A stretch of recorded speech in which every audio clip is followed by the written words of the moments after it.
So ito mga boss, na wiringan ko na yung kanyang real voltage niya para sa amplifier. So nilagyan ko siya ng fuse. Yan, 15 ampere. Tapos pasadahan natin itong pangalan nito, heat shrink tube. Yan, para naman safe yung ating amplifier kung sakaling merong karoon ng problema. Ayan, so wiring yan ko, tapos linisan ko na to. Then ito na, patapos na to. Yung pan, order na rin pala ako ng pan, pambihira. Yung pan na galing Japan, sira. Ayan, so yan lang yung positive rail nya, negative rail. So 4 yan. So ito na mga boss, testing na natin. So ganyan muna for the testing lang. Testing natin yung bias at saka yung DC out nya. Ayan, so pang tayo ng multi-tester.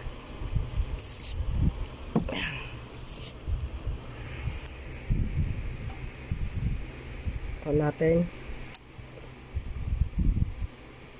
Yun, protect. Yun, may umusok ba? So wala. So active na yung mga boss, ha. Check natin yung kanyang bias 2.5. Check natin kung kamusta yung bias nya. Baliktad.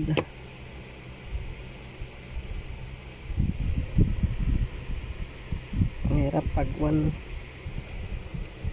So mga boss, check natin. Ingat lang tayo.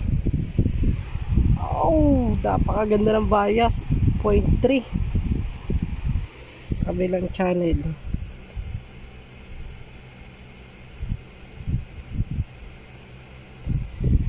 Ayun, 0.3.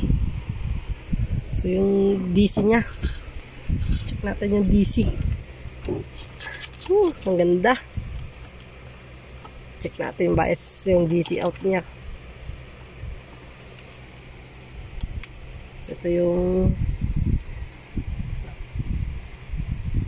so wala siya, kahit wala sa kabilang channel. Sa kabilang channel nito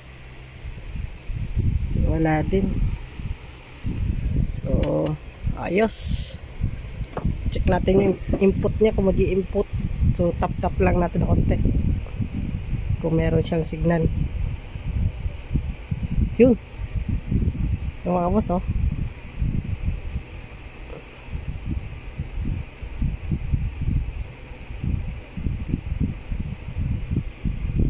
Lagyan natin ang audio.